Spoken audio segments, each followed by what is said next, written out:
Oh man, just notice Stefan's still here. Stefan has not been eaten by the volcano yet, which is great because that would be a really, really short employment run. Worked for Have I Been Pwned for 5 days, 4 days so far. Swallowed by volcano. What's today? Friday. Yeah. Don't get swallowed by the volcano, mate. Let's go straight into that because that was on the agenda. We'll speak about the sponsor in a moment. But since you're here, Stefan, and so far you're the only one who's made a comment out of pure excitement, I think, from not having been eaten by the volcano. Welcome to Have I Been Pwned? Stefan is our first proper employee. I wrote a blog post a while ago, employee 1.0. I guess I was the beta version. I was the alpha version. I built the damn thing. And then there was Charlotte, well, she's my wife. She's an employee, strictly speaking. She's on the books. She does a lot of work. But yeah, Stefan's the first one working for Have I Been Pwned that I don't sleep with. Calling it as I see it. Wayne's here. G'day, Wayne, James, Stephen, Lance. Lovely afternoon, Fred. It is a lovely afternoon. Feels like summer here. This is still winter. We still have, by the Australian clock, another 8 days of winter. And we have so many 30 degrees Celsius days between now and then. It's looking really, really good. So very happy about that. It is beer o'clock. It's Friday, 5 p.m. Well and truly beer o'clock here. Anyway, on Stefan. So we have got so much stuff to do. So much stuff that you won't even see us do to begin with. And I'm sure we'll write this up. We should talk about this, Stefan. Like maybe you just write something up. Or I do, or we both do, or something. But the rollover stuff we're doing at the moment to finalize, finally going from Azure table storage to a SQL backend, and some of the really, really cool Cloudflare caching stuff we're going to do as part of that as well. I'm very, very excited about. And Stefan, maybe if we time that, yeah, we should be able to time that right, because I am hopefully going to be seeing Cloudflare in San Francisco in the start of October. And it would be great to get this out there before then, because I know that they're going to love that too. There's going to be such a cool way of querying data and Have I Been Pwned. So Stefan's doing that. We've got a lot of other backlog stuff. I really want to do a complete UI rebuild of everything. I want to add so much stuff in terms of the experience of explaining to people what data breaches are, visualizing it. Lots of optimizations, lots of new ways of querying data. I think there's a lot of ways we can do things to make it better for people. So anyway, that's going to be a massive list. Charlotte's working on the challenge coin. I don't know if you mentioned that, Stefan, but we really want to do a challenge coin. I've got somewhere back there out of focus an increasingly good collection of challenge coins, especially from law enforcement agencies around the world, and they are so cool. They're such a little thing, and it's maybe like, I think we figured it's going to be like $10 or something to produce a coin, and then you'll give them to the people that are really significant in doing the same thing that we do, such as the law. We'll have some really, really cool coins. So yeah, you're definitely one of those, Stefan. James says we're going to hit around 32 here over the weekend. Where are you, James? Aren't you in the UK? That would be interesting. Everyone loses their minds there when it's hot. I was in Woking in Gatwick in September, and I think we had 31 there.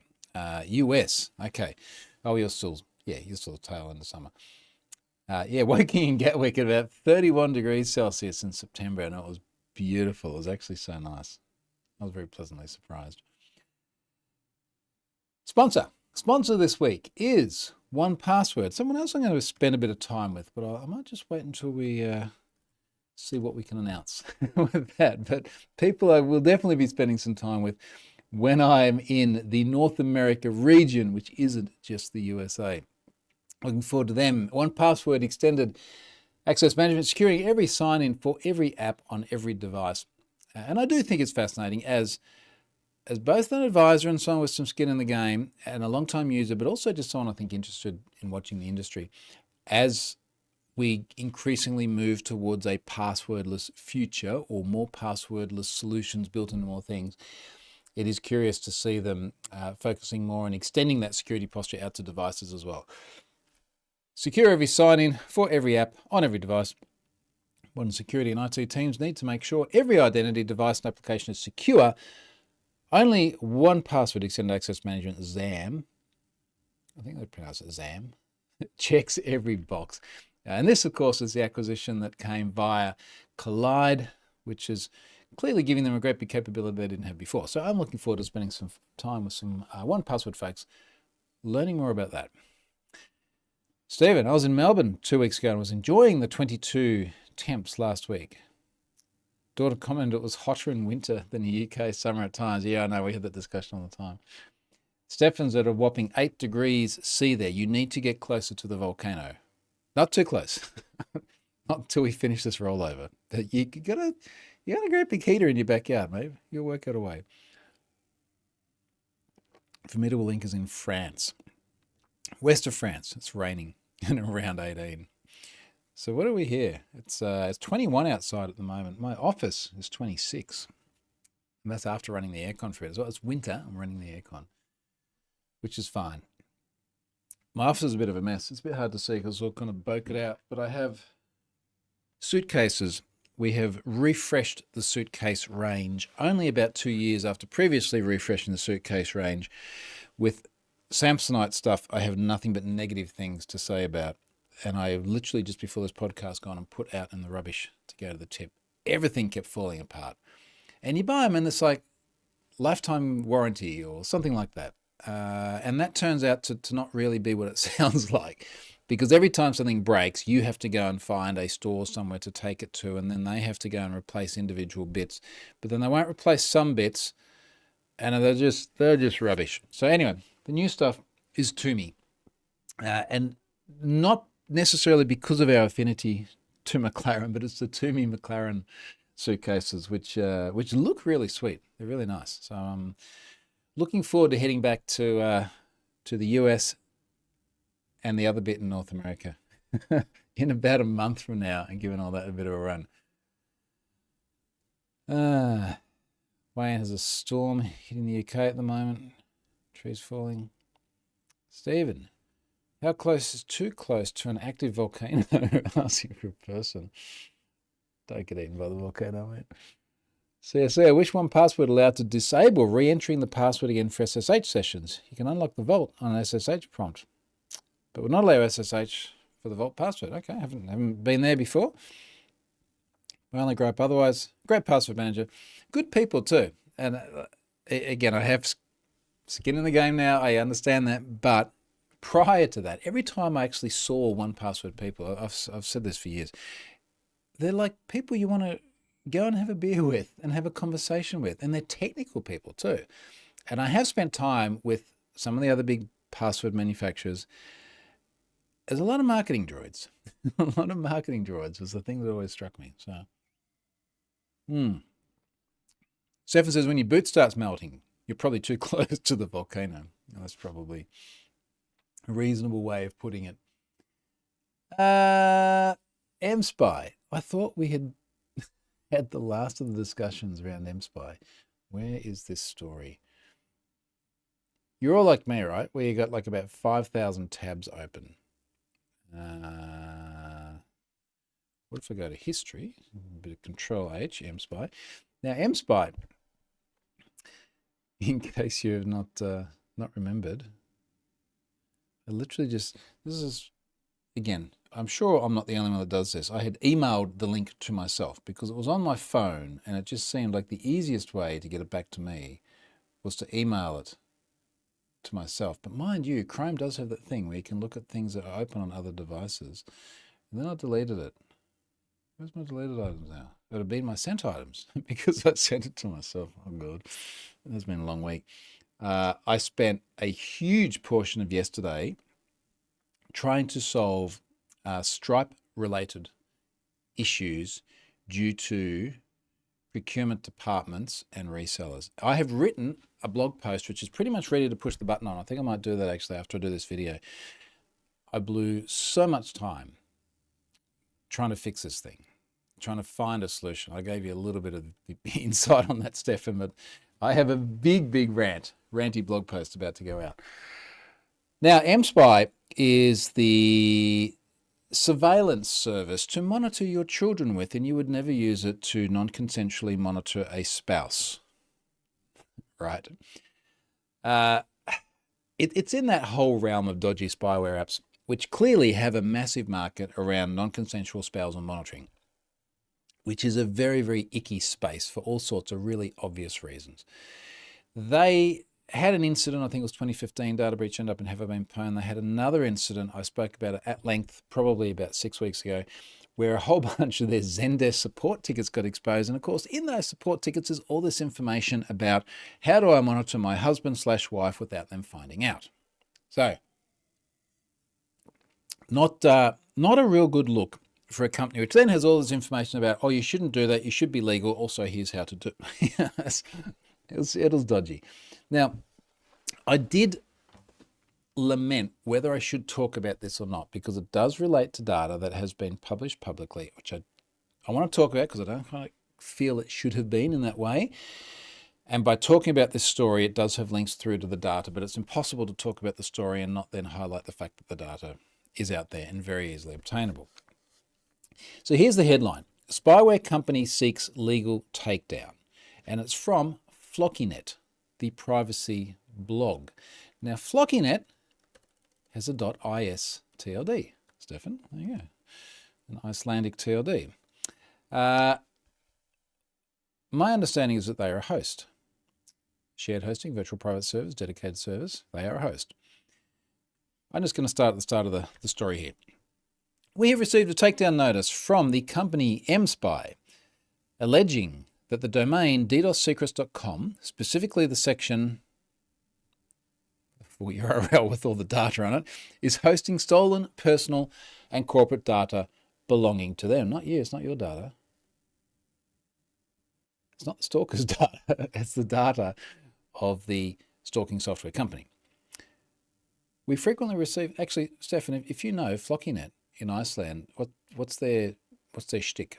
They seem to be a privacy-centric host, which of course can mean multiple things. It can mean that they just host a bunch of nasty stuff and they'll keep your identity as private as possible, but I'm curious. We frequently receive takedown notices for various reasons. With our customers' consent, we sometimes publish these notices to shed light on the increasing misuse of the law to silence media, NGOs, and activists. This highlights the growing trend of censorship through legal pressures. I did like that term, censorship through legal pressures. That does seem to be a bit of a thing these days. Anyway, they go on to talk about DDoS Secrets. Now, DDoS Secrets is sort of the WikiLeaks for data breaches, where a lot of data is published on their servers. I remain in two minds about this. I think the people running it have very good intentions, and certainly I've chatted to many people there before, and they brought some really shitty stuff to light, not least of which is the mSpy data breach just here. They've certainly highlighted many different data breaches related to stalkerware classes of software, and I think someone from there is involved in the next one I'm going to talk about with Tracky as well. So they're very good at bringing this nasty stuff to light. They do tend to then publish very large amounts of data, the same sort of data which is redistributed as data breaches that are inevitably going to have a been pwned.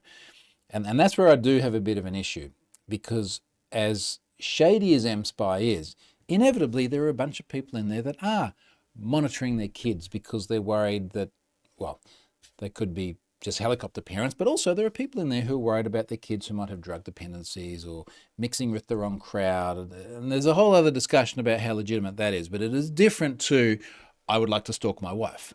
There is a big range of people in there. There are people that could legitimately use it to monitor employees with consent.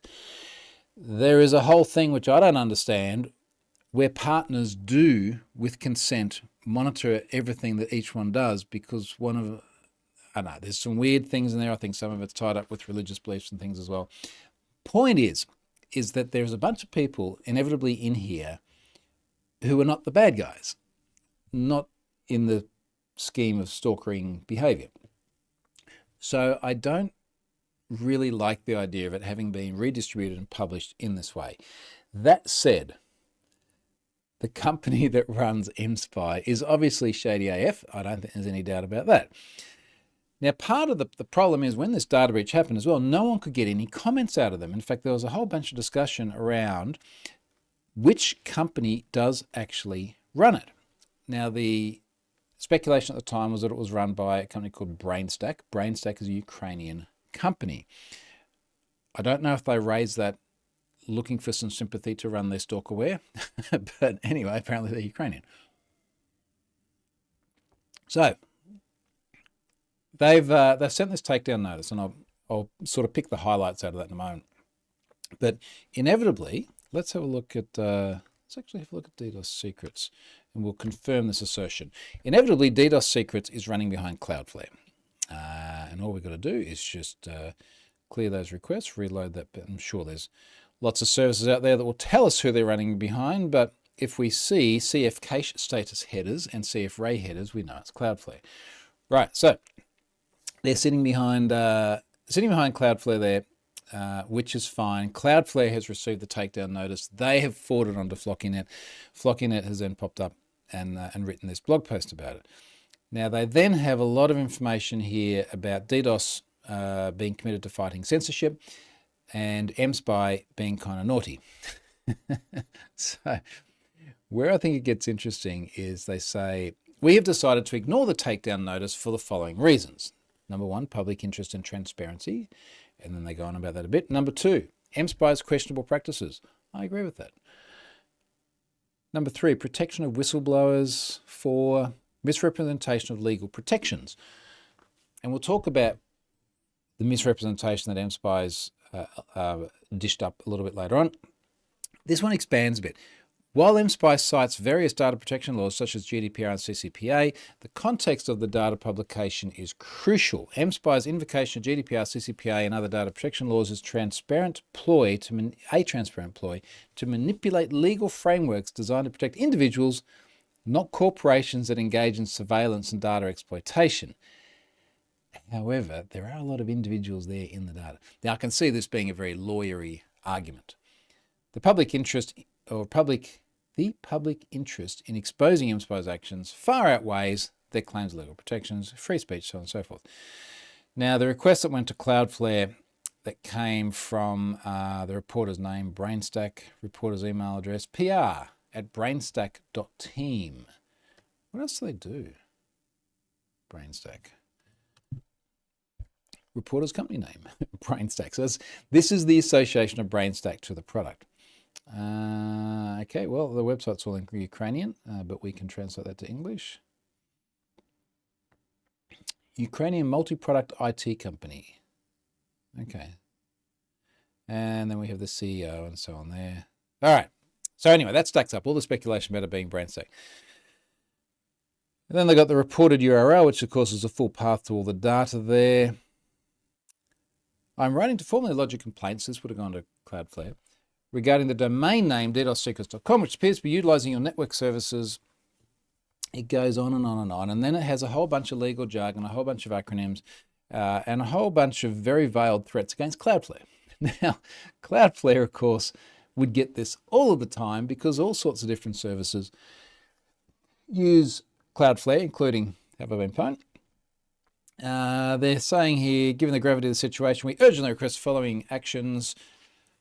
Take all necessary measures to prevent further unauthorized action. It goes on and on and on. Now, Cloudflare have obviously just flicked that straight through to Flockynet. Flockynet have gone, screw you guys. We're going to publish it publicly.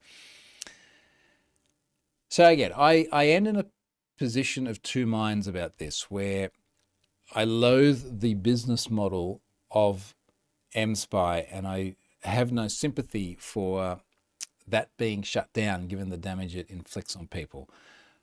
I lament that there has been a very large amount of data published publicly, in addition to obviously all the disclosure around the fact that they've got a shitty business model and they've leaked data.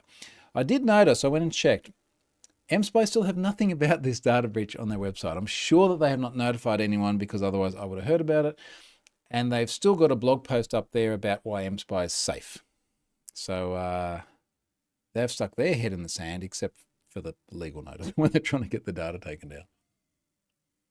In the comments here, James, I just lost my tab collection on my phone. Crying face. Now, that's what it would feel like, wouldn't it? I'm always a bit anxious. I reboot the PC. It's like, gee, I hope all those tabs restore because they're all important. I'm going to get to them all. I'm going to do everything that's on those. Sam is here. Shiny Doc is here. Sam says, how's the CoinHive project going? I still got to write some stuff up. It's still way too popular. I don't know why. There's still so much CoinHive embedded in so many places. It's kind of nuts, but here we are. Let's talk about Tracky. So a data breach that went into Have I Been Pwned this week is Tracky. Now, I had not heard of Tracky before, and my understanding is that we do have one of the folks involved with DDoS Secrets also involved in the Tracky incident. So let's go and find their post here. Now, this was kind of interesting, and it's a very long post, says me, who writes very long posts. And it does go off in many different directions, but it seems to be that an individual is tied up in a whole bunch of different businesses, including Explore Talent, which just had another data breach, which also went in the Have I Been Pwned. When I say another data breach, they had one that had, I think, was a few years ago, and it went in a couple of months ago. And then they've had this other one, which is like 9 million people or something. Explore Talent appears to be this, I don't know if dodgy is the right word, shady kind of talent agency. And the worst thing is, I didn't hear this. There's a Snoop Dogg. Yeah, it's your boy, Big Snoop Dogg. Try to turn you on this thing now. I want this minute and a bit of my life back. Yeah, man. It is what it is, man. Anyway, that's Snoop Dogg rapping about Explore Talent, I think about 20 years ago, like it was an old thing. Turns out that one of the things associated to this cabal of resources related to this one person is a service called Tracky. Now, let's get Tracky up. The name is kind of self-explanatory. It is tracking, but it's not digital tracking insofar as a Shady M Spy app. It is literally GPS tracking equipment that you then put on someone's vehicle to track them. Now, why is there so much shady shit out there? Let me just use the description here in the blog post. Tracky is self-proclaimed world leader in GPS tracking. This person reported it because they believed it could be used nefariously. I like the fact that this blog post links through to archive.org copies of pretty much everything because they're expecting it to go down. One of the things they link through to here is how to hide a GPS tracker on a car. This is on the Tracky website. And there's a bunch of information here, where to place it, under the front dash, inside the glove compartment, inside a speaker, where to place Tracky GPS under a vehicle. This is pretty serious stuff. Everyone's worried about AirTags. And this is just like, no, here's a literal GPS tracking device, battery powered. There's some factors that can drain a GPS's battery device. The bigger the device is, the longer the battery life. Some of these photos, they're like literally disassembling the car in order to hide the tracker. Now in the blog post here, software, how to get rid of it. Explicitly marketing Tracky as a device for spying on a spouse or other family member. Archive.org link. Let's have a look at this one. And I did look at this, of course, when I was processing the data breach, but it's fun to go back and look at it again. How to secretly track someone's location with iOS. Like this is nuts. This is like literally, let's actually see if this still works. I'm going to take this and then everyone can read along with me. I'll drop it in the comments. Yep, it still works. Oh my God. All right, drop this in here. There's the comments, just in case anyone else will click. In an attempt to connect iPhone users with friends and family, Apple developed Find My Friends. No, this is all just iOS Find My Friends. Well, that's not so bad. Because you still need the person to consent. Like Charlotte and I use this the whole time. So she's still at the shops, or I'm out doing something or other. You can sort each other out, and that's fine. That is consensual tracking. Consensual tracking is fine. Then it goes on. Pros and cons. Tracking location with iOS. Pros, cons. Tracking location with Tracky GPS tracker. Pros. Dedicated device. Tracky is a dedicated GPS tracking device designed specifically for tracking. GPS tracking device designed for tracking. It's compact and portable, making it ideal for a variety of tracking purposes like tracking teen, car, pets. Put one on your dog. Long battery life, real-time tracking, global coverage, versatility. Cons has a subscription fee. It's an additional device to carry. It is dependent on external hardware. I guess they're honest. So anyway, the whole thing is, there's a whole thing in here about non-consensual tracking. Otherwise, you wouldn't title it How to Secretly Track or How to Hide It in a Car. So they got breached. They got breached, 372,000 users. 62% of those were already in Have I Been Pwned. Now, I mentioned Explore Talent as well, so that one also went into Have I Been Pwned. Their numbers there. 11.4 million records, 8.9 million unique email addresses.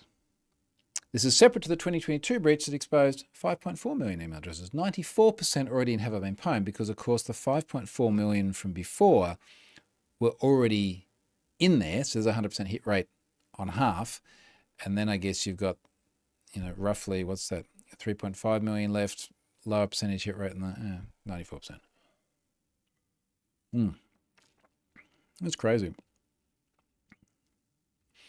And the wild thing is, I recently spoke to a friendly law enforcement agency in relation to a very large amount of data from a stalkerish service. And they said, look, it's just not the sort of thing that they would pursue. However, the data, which was published very, very publicly, would be useful because inevitably they have cases of domestic violence and the likes where there will be some people that are in that data set, and that may be useful for other ongoing cases.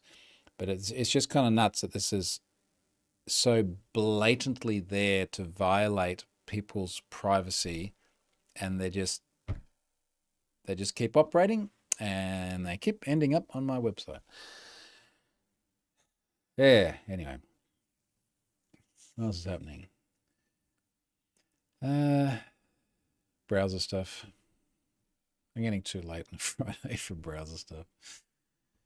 James says, I toss a beacon in my wife's purse sometimes if we're at a big store. Well, actually, it's fun. I'm literally holding an AirTag in my hand here, partly because of all the luggage here and partly because I'm printing them all up to install in different places. So AirTags are kind of cheap enough and the batteries last long enough, and then it's just a CR2032, and we're just attaching them quite firmly to every single thing that we're worried about losing at the moment, which of course is stuff like luggage. I have one on every car key of mine, every car key of Charlotte's, and the reason I'm printing one of these out at the moment is that there is one in every car as well, and I need to put one in another car. So I just have them everywhere. I think they're cool. I think they're really awesome, and I think that what they've done to try and maintain appropriate levels of privacy is really cool too. So, and I know some people don't like that because they go, well, you could just slip it in like James does. I'm sure James's wife's okay with that. Incidentally, if she has an iPhone, find my friend, it's built in. It's probably more reliable than an AirTag. Yeah, anyway, good use cases. Begging for bounties, last thing. Now, I feel like this is a bit of a sport. How much can we mess with the beg bountier? Beg bountier? Beg bounty hunter? I've had one this week. So far, nothing much more interesting about it. I'll read it briefly, and then I'll go back to the one that I had the other day, which I did write about in more detail. So we've got John H. Emails me last night. Hello, team. I was going to say it's just me, but it's not just me anymore. It's Stefan as well. He means both of us, mate. I found a very dangerous vulnerability on your website. Can you confirm if this is the right email address for reporting? Kind regards, Johan. And I say it like that because he spelt John the wrong way. So John started out John the way we'd all expect it, and then the next one is John. So I went back and I said, yes, this is the right email address. And he replied, sorry for the delay. It's less than a day, John. Before I reveal the vulnerability, I'd like to ask if I can get a monetary compensation. You can send me to PayPal account and also bank transfer. You can send me to PayPal. English. I went back to him 11 hours ago now. Absolutely. All bugs receive appropriate compensation. Now, John doesn't know what appropriate is yet. So let's see what he says. This will be junk, but I'm pissed about it because there's so much of this junk going around that it does impede our ability for genuine vulnerabilities and data breaches to get through to the right people. It's just extraordinarily frustrating. Now, somewhere in here, I had another one from just recently, and this was about clickjacking. And, oh, geez, it was a long email. I don't think I even got to the bit where the guy wanted the money. In fact, he led with the vulnerability, what he thought was the vulnerability. Oh, that's right, because I emailed him back this morning to follow up because he went kind of quiet. So this guy, Ivan, greetings. As a bug bounty hunter and web security researcher, my main objective is to protect the internet from cyber attacks. I specialize in identifying and reporting bugs on websites, providing comprehensive vulnerability assessment reports that detail the identified issues. During my recent efforts, I came across your website, www.troyhunt.com. Vulnerability, clickjacking. Now, for those of you not familiar with clickjacking, this goes back a very long way. It is the idea that you can frame a website and you can put another website on top of that, and you can make, which I've got to remember which way around it goes now. You can make one of them transparent such that you think you're clicking on one thing, but you're actually clicking on another one. And the vulnerability ties back to the fact that you can have an embedded website and then other material on top of that so that you think you're clicking the wrong thing. I did a terrible job of explaining that.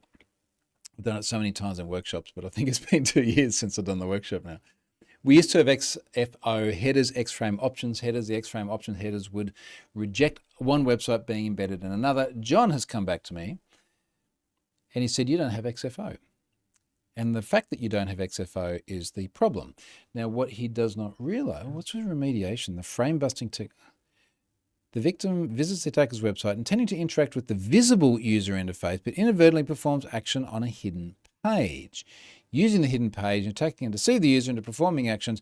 Right, because if you were like authenticated to a particular web application, it was in a frame and it's transparent and it's in front of the other thing. You think you're clicking the thing behind it, but you're actually clicking on the one in front of it. And because you're authenticated, those actions could cause some tasks, transfer of money from here to, it's always a convoluted bank one.